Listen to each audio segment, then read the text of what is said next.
1 Kings chapter 5. Now King Hiram of Tyre sent his servants to Solomon when he heard that they had anointed him king in place of his father. For Hiram had always been a friend to David. Solomon sent word to Hiram, saying, You know that my father David could not build a house for the name of the Lord, his God, because of the warfare with which his enemies surrounded him, until the Lord put them under the soles of his feet. But now the Lord my God has given me rest on every side.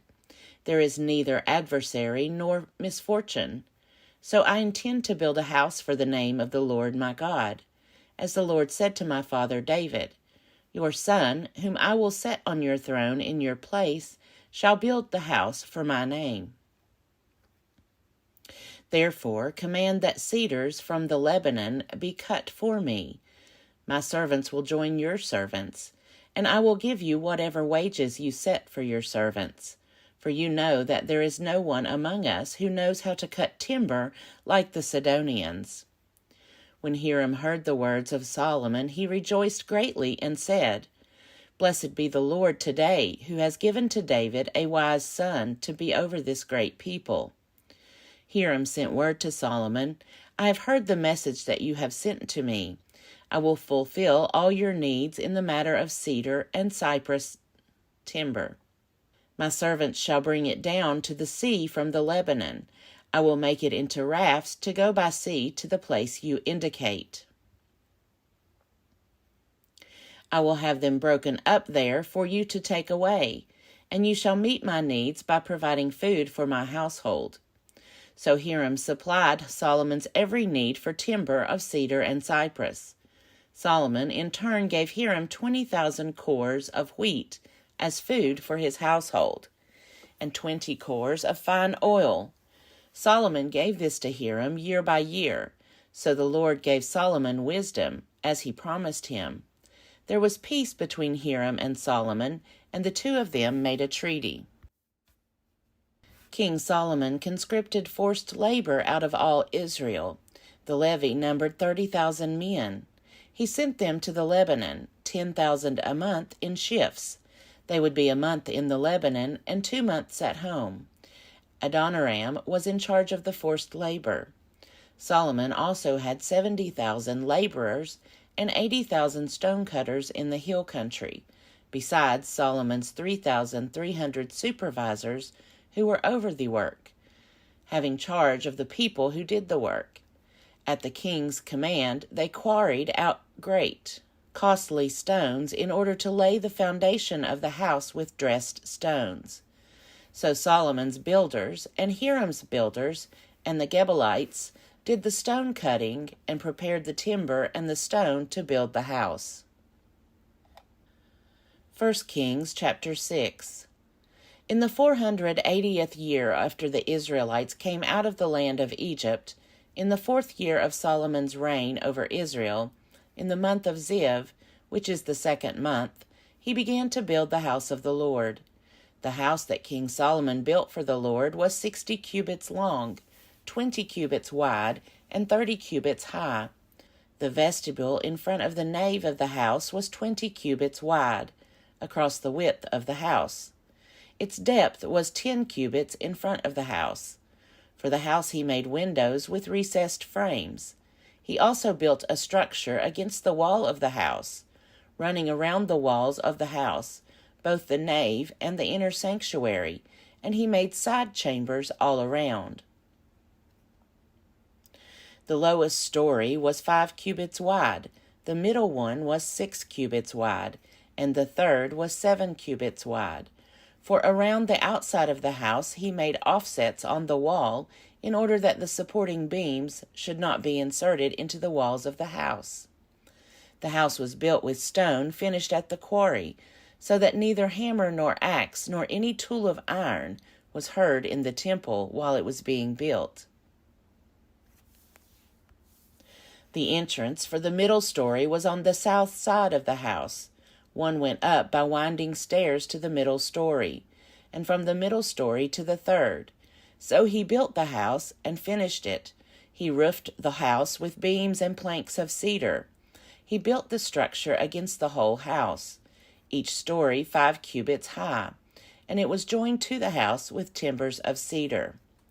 Now the word of the Lord came to Solomon, Concerning this house that you are building, if you will walk in my statutes, obey my ordinances, and keep all my commandments by walking in them, then I will establish my promise with you, which I made to your father David. I will dwell among the children of Israel, and will not forsake my people Israel. So Solomon built the house and finished it. He lined the walls of the house on the inside with boards of cedar, from the floor of the house to the rafters of the ceiling.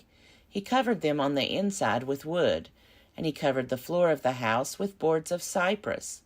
He built 20 cubits of the rear of the house with boards of cedar from the floor to the rafters. And he built this within as an inner sanctuary, as the most holy place. The house, that is, the nave in front of the inner sanctuary, was 40 cubits long. The cedar within the house had carvings of gourds and open flowers. All was cedar, no stone was seen. The inner sanctuary he prepared in the innermost part of the house, to set there the ark of the covenant of the Lord. The interior of the inner sanctuary was 20 cubits long, 20 cubits wide, and 20 cubits high. He overlaid it with pure gold. He also overlaid the altar with cedar. Solomon overlaid the inside of the house with pure gold. Then he drew chains of gold across, in front of the inner sanctuary, and overlaid it with gold. Next he overlaid the whole house with gold, in order that the whole house might be perfect. Even the whole altar that belonged to the inner sanctuary he overlaid with gold. In the inner sanctuary he made 2 cherubim of olive wood, each 10 cubits high. 5 cubits was the length of one wing of the cherub, and 5 cubits the length of the other wing of the cherub. It was 10 cubits from the tip of one wing to the tip of the other. The other cherub also measured 10 cubits. Both cherubim had the same measure and the same form.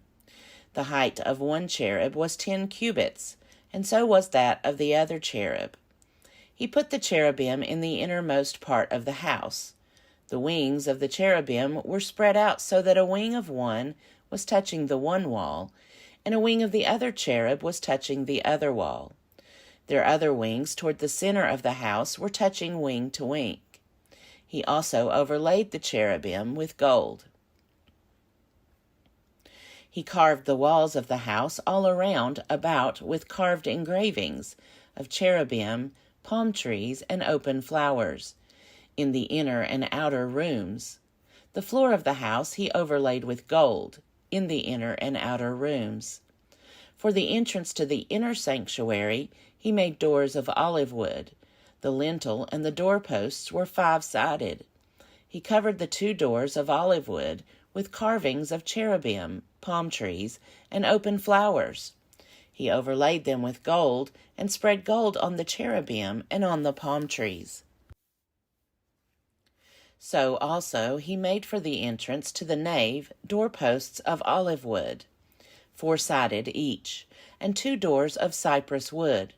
The 2 leaves of the one door were folding, and the 2 leaves of the other door were folding. He carved cherubim, palm trees, and open flowers, overlaying them with gold evenly applied upon the carved work. He built the inner court with 3 courses of dressed stone to 1 course of cedar beams.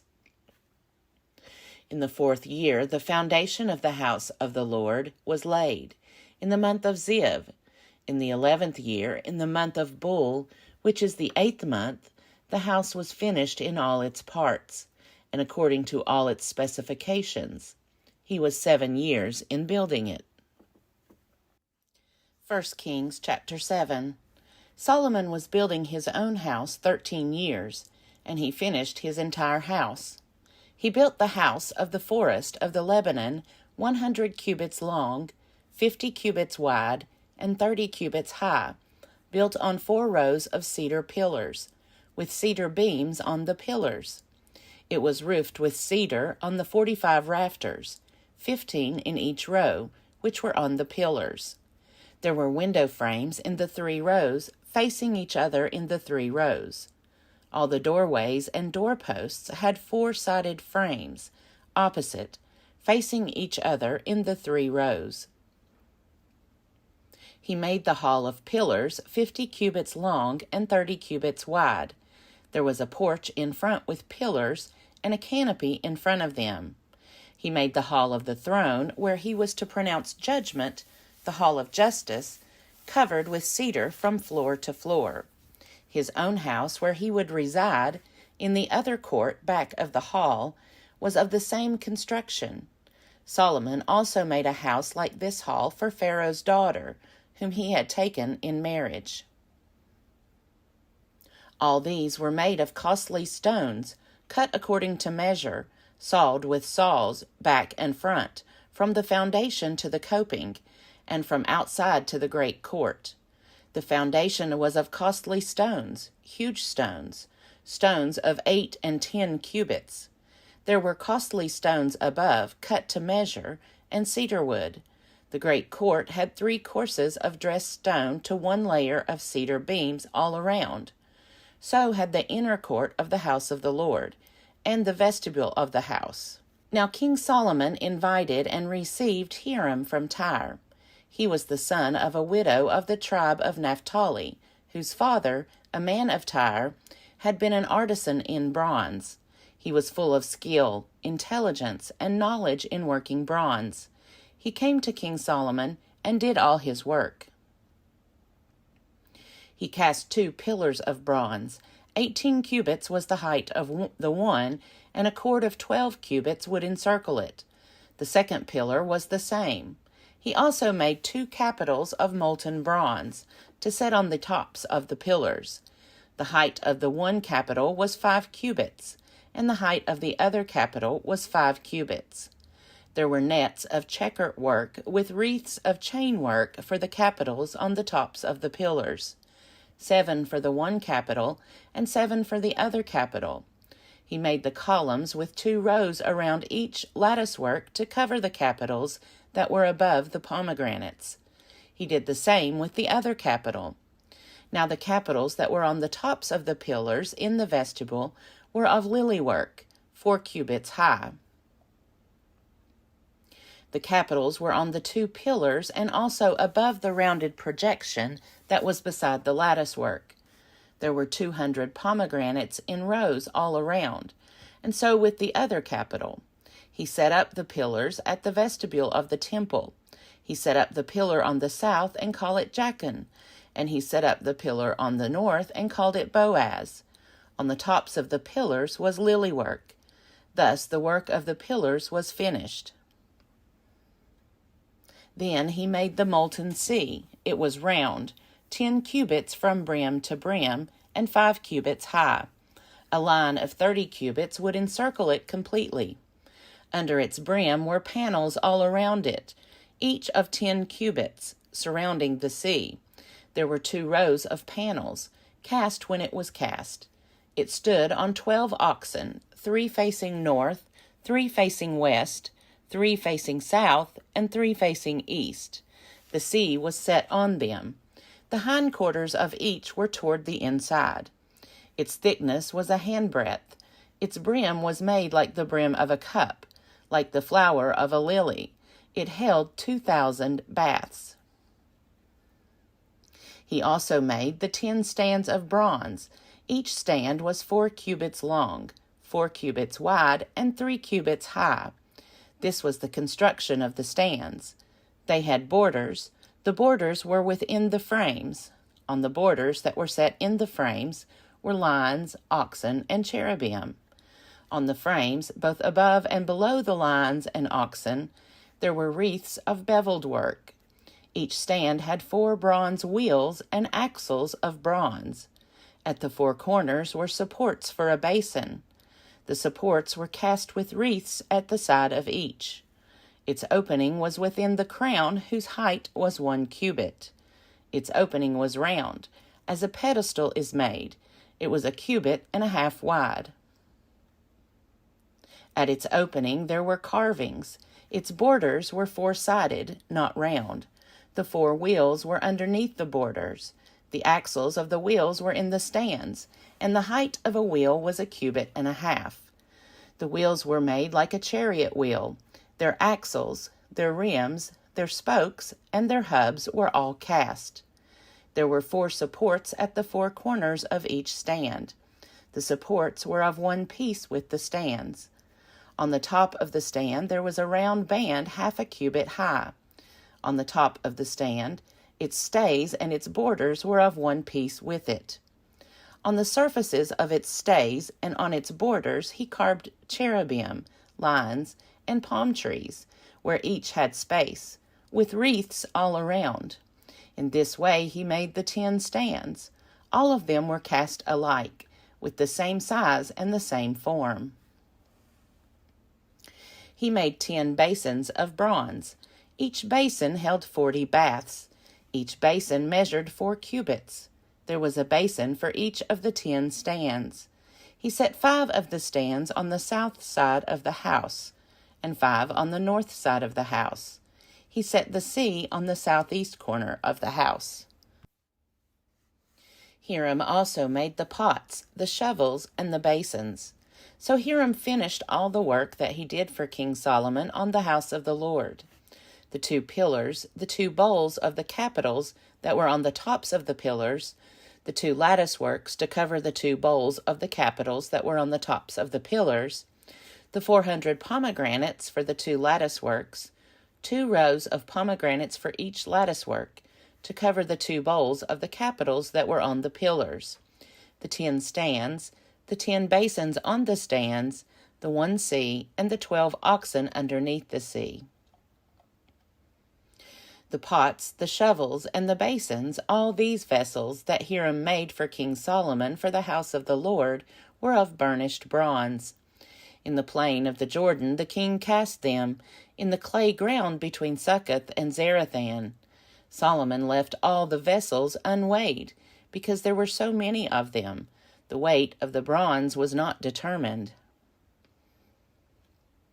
So Solomon made all the vessels that were in the house of the Lord, the golden altar, the golden table for the bread of the presence, the lampstands of pure gold, 5 on the south side and 5 on the north, in front of the inner sanctuary, the flowers, the lamps, and the tongs of gold, the cups, snuffers, basins, dishes for incense, and fire pans of pure gold, the sockets for the doors of the innermost part of the house, the most holy place, and for the doors of the nave of the temple of gold. Thus all the work that King Solomon did on the house of the Lord was finished. Solomon brought in the things that his father David had dedicated, the silver, the gold, and the vessels, and stored them in the treasuries of the house of the Lord. 1 Kings chapter 8. Then Solomon assembled the elders of Israel and all the heads of the tribes, the leaders of the ancestral houses of the Israelites, before King Solomon in Jerusalem, to bring up the ark of the covenant of the Lord out of the city of David, which is Zion. All the people of Israel assembled to King Solomon at the festival in the month Ethanim, which is the 7th month. And all the elders of Israel came, and the priests carried the ark. So they brought up the ark of the Lord, the tent of meeting, and all of the holy vessels that were in the tent. The priests and the Levites brought them up. King Solomon and all the congregation of Israel who had assembled before him were with him before the ark, sacrificing so many sheep and oxen that they could not be counted or numbered. Then the priests brought the ark of the covenant of the Lord to its place, in the inner sanctuary of the house, in the most holy place, underneath the wings of the cherubim. For the cherubim spread out their wings over the place of the ark, so that the cherubim made a covering above the ark and its poles. The poles were so long that the ends of the poles were seen from the holy place in front of the inner sanctuary, but they could not be seen from outside. They are there to this day. There was nothing in the ark except the 2 tablets of stone that Moses had placed there at Horeb, where the Lord made a covenant with the Israelites when they came out of the land of Egypt. And when the priests came out of the holy place, a cloud filled the house of the Lord, so that the priests could not stand to minister because of the cloud, for the glory of the Lord filled the house of the Lord. Then Solomon said, "The Lord has said that he would dwell in thick darkness. I have built you an exalted house, a place for you to dwell in forever." Then the king turned around and blessed all the assembly of Israel, while all the assembly of Israel stood. He said, "Blessed be the Lord, the God of Israel, who with his hands has fulfilled what he promised with his mouth to my father David, saying, Since the day that I brought my people Israel out of Egypt, I have not chosen a city from any of the tribes of Israel in which to build a house, that my name might be there. But I chose David to be over my people Israel. My father David had it in mind to build a house for the name of the Lord, the God of Israel. But the Lord said to my father David, You did well to consider building a house for my name. Nevertheless, you shall not build the house, but your son who shall be born to you shall build the house for my name. Now the Lord has upheld the promise that he made, for I have risen in the place of my father David. I sit on the throne of Israel, as the Lord promised, and have built the house for the name of the Lord, the God of Israel. There I have provided a place for the ark, in which is the covenant of the Lord that he made with our ancestors when he brought them out of the land of Egypt. Then Solomon stood before the altar of the Lord in the presence of all the assembly of Israel, and spread out his hands to heaven.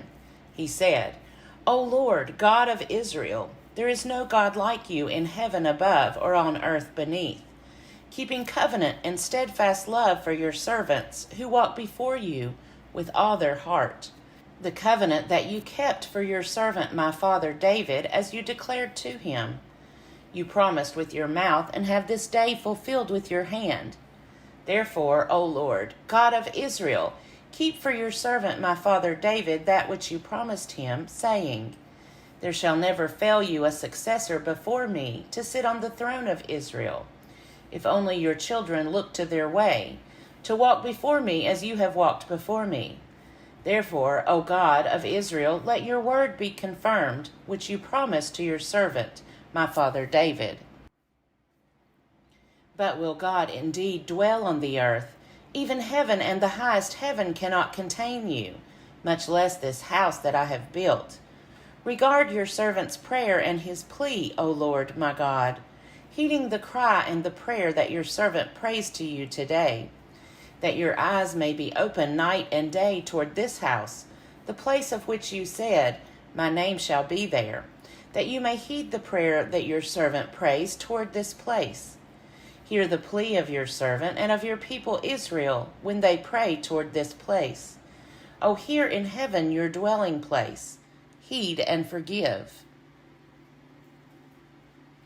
If someone sins against a neighbor and is given an oath to swear, and comes and swears before your altar in this house, then hear in heaven and act, and judge your servants, condemning the guilty by bringing their conduct on their own head, and vindicating the righteous by rewarding them according to their righteousness. When your people Israel, having sinned against you, are defeated before an enemy, but turn again to you, confess your name, pray and plead with you in this house, then hear in heaven, forgive the sin of your people Israel, and bring them again to the land that you gave to their ancestors.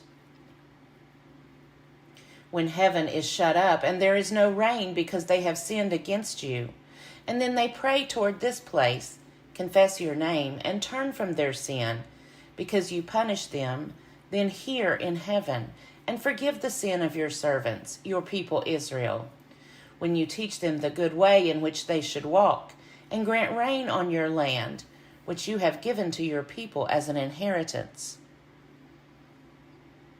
If there is famine in the land, if there is plague, blight, mildew, locust, or caterpillar, if their enemy besieges them in any of their cities, whatever plague, whatever sickness there is, whatever prayer, whatever plea there is from any individual or from all your people Israel, all knowing the afflictions of their own hearts, so that they stretch out their hands toward this house. Then here in heaven, your dwelling place, forgive, act, and render to all whose hearts you know, according to all their ways. For only you know what is in every human heart, so that they may fear you all the days that they live in the land that you gave to our ancestors. Likewise, when a foreigner, who is not of your people Israel, comes from a distant land because of your name, for they shall hear of your great name, your mighty hand, and your outstretched arm. When a foreigner comes and prays toward this house, then hear in heaven your dwelling place, and do according to all that the foreigner calls to you, so that all the peoples of the earth may know your name and fear you, as do your people Israel, and so that they may know that your name has been invoked on this house that I have built. If your people go out to battle against their enemy, by whatever way you shall send them, and they pray to the Lord toward the city that you have chosen and the house that I have built for your name, then hear in heaven their prayer and their plea, and maintain their cause. If they sin against you, for there is no one who does not sin, and you are angry with them and give them to an enemy, so that they are carried away captive to the land of the enemy, far off or near, yet if they come to their senses in the land to which they have been taken captive, and repent, and plead with you in the land of their captors, saying, We have sinned and have done wrong, we have acted wickedly. If they repent with all their heart and soul in the land of their enemies, who took them captive, and pray to you toward their land, which you gave to their ancestors, the city that you have chosen, and the house that I have built for your name, then hear in heaven your dwelling place their prayer and their plea. Maintain their cause and forgive your people who have sinned against you, and all their transgressions that they have committed against you, and grant them compassion in the sight of their captors, so that they may have compassion on them, for they are your people and heritage, which you brought out of Egypt from the midst of the iron smelter. Let your eyes be open to the plea of your servant and to the plea of your people Israel, listening to them whenever they call to you. For you have separated them from among all the peoples of the earth to be your heritage, just as you promised through Moses, your servant, when you brought our ancestors out of Egypt, O Lord God. Now, when Solomon finished offering all this prayer and this plea to the Lord, he arose from facing the altar of the Lord, where he had knelt with hands outstretched toward heaven. He stood and blessed all the assembly of Israel with a loud voice. Blessed be the Lord, who has given rest to his people Israel according to all that he promised. Not one word has failed of all his good promise, which he spoke through his servant Moses. The Lord our God be with us, as he was with our ancestors. May he not leave us or abandon us, but incline our hearts to him, to walk in all his ways, and to keep his commandments, his statutes, and his ordinances, which he commanded our ancestors. Let these words of mine, with which I pleaded before the Lord, be near to the Lord our God day and night. And may he maintain the cause of his servant and the cause of his people Israel, as each day requires, so that all the peoples of the earth may know that the Lord is God, there is no other. Therefore, devote yourselves completely to the Lord our God, walking in his statutes and keeping his commandments, as at this day. Then the king and all Israel with him offered sacrifice before the Lord. Solomon offered as sacrifices of well-being to the Lord 22,000 oxen and 120,000 sheep. So the king and all the people of Israel dedicated the house of the Lord. The same day the king consecrated the middle of the court that was in front of the house of the Lord, for there he offered the burnt offerings and the grain offerings, and the fat pieces of the sacrifices of well-being. because the bronze altar that was before the Lord was too small to receive the burnt offerings, and the grain offerings, and the fat pieces of the sacrifices of well-being. So Solomon held the festival at that time, and all Israel with him, a great assembly, people from Lebo Hamath to the Wadi of Egypt, before the Lord our God 7 days. On the 8th day he sent the people away, and they blessed the king and went to their tents, joyful and in good spirits, because of all the goodness that the Lord had shown to his servant David and to his people Israel. 1 Kings chapter 9. When Solomon had finished building the house of the Lord and the king's house, and all that Solomon desired to build, the Lord appeared to Solomon a second time, as he had appeared to him at Gibeon. The Lord said to him, I have heard your prayer and your plea, which you made before me. I have consecrated this house that you have built, and put my name there forever. My eyes and my heart will be there for all time. As for you, if you will walk before me as David your father walked, with integrity of heart and uprightness, doing according to all that I have commanded you, and keeping my statutes and my ordinances, then I will establish your royal throne over Israel forever, as I promised your father David, saying, There shall not fail you a successor on the throne of Israel. If you turn aside from following me, you or your children, and do not keep my commandments and my statutes that I have set before you, but go and serve other gods and worship them, then I will cut Israel off from the land that I have given them, and the house that I have consecrated for my name I will cast out of my sight. And Israel will become a proverb and a taunt among all peoples. This house will become a heap of ruins.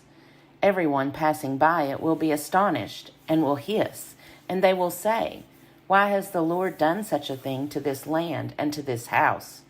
Then they will say, Because they have forsaken the Lord their God, who brought their ancestors out of the land of Egypt, and embraced other gods, worshiping them and serving them.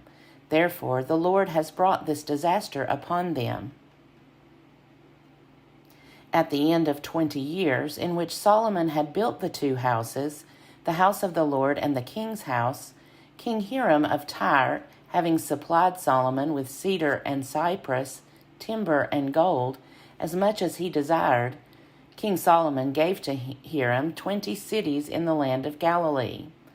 But when Hiram came from Tyre to see the cities that Solomon had given him, they did not please him. Therefore he said, What kind of cities are these that you have given me, my brother? So they are called the land of Kabul to this day. But Hiram had sent to the king 120 talents of gold. This is the account of the forced labor that King Solomon conscripted to build the house of the Lord and his own house, the Millo and the wall of Jerusalem, Hazor, Megiddo, Gezer. Pharaoh, king of Egypt, had gone up and captured Gezer and burned it down, had killed the Canaanites who lived in the city, and had given it as dowry to his daughter, Solomon's wife. So Solomon rebuilt Gezer. Lower Beth-horon, Baalath, Tamar in the wilderness within the land, as well as all of Solomon's storage cities, the cities for his chariots, the cities for his cavalry, and whatever Solomon desired to build in Jerusalem, in Lebanon, and in all the land of his dominion. All the people who were left of the Amorites, the Hittites, the Perizzites, the Hivites, and the Jebusites, who were not of the people of Israel, their descendants who were still left in the land, whom the Israelites were unable to destroy completely, these Solomon conscripted for slave labor, and so they are to this day. But of the Israelites Solomon made no slaves. They were the soldiers. They were his officials, his commanders, his captains, and the commanders of his chariotry and cavalry. These were the chief officers who were over Solomon's work. 550, who had charge of the people who carried on the work. But Pharaoh's daughter went up from the city of David to her own house that Solomon had built for her. Then he built the Millo. 3 times a year Solomon used to offer up burnt offerings and sacrifices of well-being on the altar that he built for the Lord, offering incense before the Lord. So he completed the house. King Solomon built a fleet of ships at Ezion-Geber, which is near Elath, on the shore of the Red Sea, in the land of Edom. Hiram sent his servants with the fleet, sailors who were familiar with the sea, together with the servants of Solomon. They went to Ophir and imported from there 420 talents of gold, which they delivered to King Solomon.